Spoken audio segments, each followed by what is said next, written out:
اور دوستوں مانگنے پہ کیا نہیں ملتا، مانگنے پہ کیا نہیں ملتا. خدا کی قسم میں آپ کو کس طرح یقین دلاؤں، کس طرح آپ کو سمجھاؤں کہ جب اللہ سے مانگتے ہیں تو اللہ کیسے دیتے. سن 2001 کے اندر یا 2 کے اندر میرا پہلا حج ہوا. اس حج کے اندر ایک صاحب نسبت بزرگ تھے، ان کے ساتھ میں نے سفر کیا. اس حج کے اندر اللہ پاک نے ایسے ایسے مناظر، ایسی ایسی چیزیں دکھلائیں، سمجھائیں، بتائیں کہ آج بھی میرے دل میں ان کی ٹھنڈک ہے.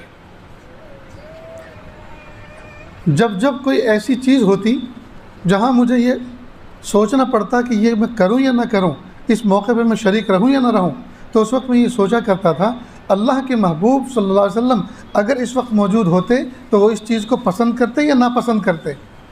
فوراً جواب ملتا سچ تو میں بھی ناپسند کرتا ہوں، میں بھی. مثلا حجر اسود پر ایک مرتبہ جانے کا ارادہ کیا تو عورتیں مرد بے محابہ شور بکور کر رہے تھے، تو میں قریب گیا کہ بوسہ لوں. پھر جب میں نے وہ شور، ہنگامہ اور عورتوں کے دوپٹے کا اترنا یہ سب دیکھا تو میں نے فوراً سوچا اللہ کے محبوب صلی اللہ علیہ وسلم اگر اس مقام پہ ہوتے، اس چیز کو پسند نہ کرتے، میں بھی پسند نہیں کرتا، پیچھے ہٹ گیا. شامیہ ایک محلہ تھا جو اب کنگ عبداللہ کے نام سے جو حرم بنا ہے، وہ پورا شامیہ محلہ اس کے اندر شامل ہو گیا، ختم ہو گیا.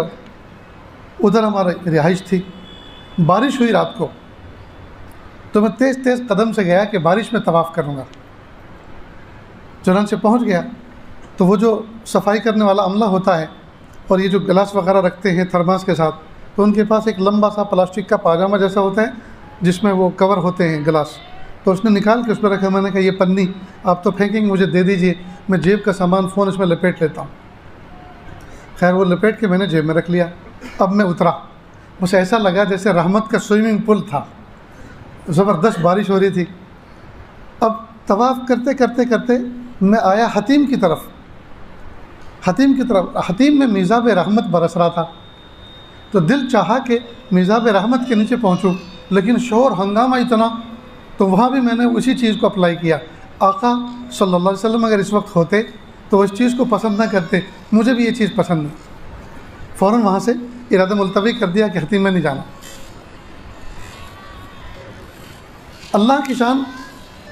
ابھی میں آگے کو بڑھ رہا تھا رکن یمانی کی طرف حتیم کی محاذات سے، تو اتنی تیزی کے ساتھ ہوا آئی کہ میزاب رحمت جو برس رہا تھا حتیم کے اندر، اور لوگ اس میں بوتلیں لے کر کھڑے تھے، پانی بھر رہے تھے اور چلو بنا کے کھڑے تھے اور پی رہے تھے، وہ سارے کا سارا ریلا پانی کا بجائے حتیم میں گرنے کے اس عاجز کے اوپر گرا.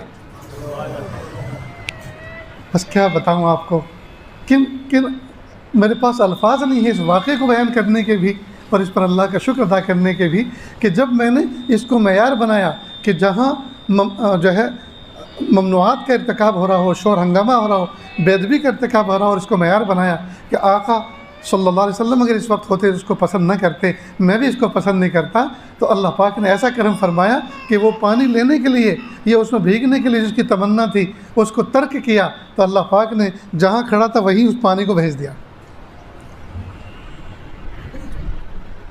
اس لیے دوستو، تنہائیوں میں، جلوتوں میں اور خلوتوں میں قدم قدم پر اللہ تعالیٰ سے مانگنے کا معمول بنائیں. قدم قدم پر اللہ تعالیٰ سے مانگنے کا معمول بنائیں اور موقع کی مناسبت سے مانگا کریں، اور ایک دعا کے ساتھ دوسری کو بھی جوڑ لیں. مثلا آپ نے یہ دعا کی کہ پیارے اللہ میں مجلس میں جا رہا ہوں، اللہ عافیت کے ساتھ مجھے کوئی ایسی جگہ مل جائے، قریب سے قریب بھی ہو، آسانی کے ساتھ دیکھ بھی سکوں، سن بھی سکوں، سمجھنا بھی آسان ہو، سننا بھی آسان ہو. اب آپ کو جگہ مل گئی، تو جیسے جگہ ملی تو اس کا مطلب یہ کہ دعا قبول ہوئی. تو اس وقت اللہ کی رحمت متوجہ ہے، توا گرم ہے، جلدی سے کوئی ایک چیز اور بھی شامل کر لو. تو پیارے اللہ جس طرح سے آپ نے یہاں جگہ عطا فرما دی، یا اللہ ہر نیکی کی جگہ پر مجھے بیٹھنا آسان فرما دیجیے. یا اللہ جس طرح سے یہاں جگہ عطا فرما دی، یا اللہ جنت میں بھی عافیت کے ساتھ، آسانی کے ساتھ جگہ عطا فرما دیجیے. یہ موقع کی مناسبت سے دعا ہے. تو جب آپ کی دلی تمنا پوری ہوتے ہوئے نظر آئے، دعا قبول ہوتے ہوئے نظر آئے، تو سمجھ لو کہ اس وقت اللہ کی رحمت متوجہ ہے، تو فوراً کوئی اور چیز بھی اس کے ساتھ جوڑ لو. جب ماں بہنیں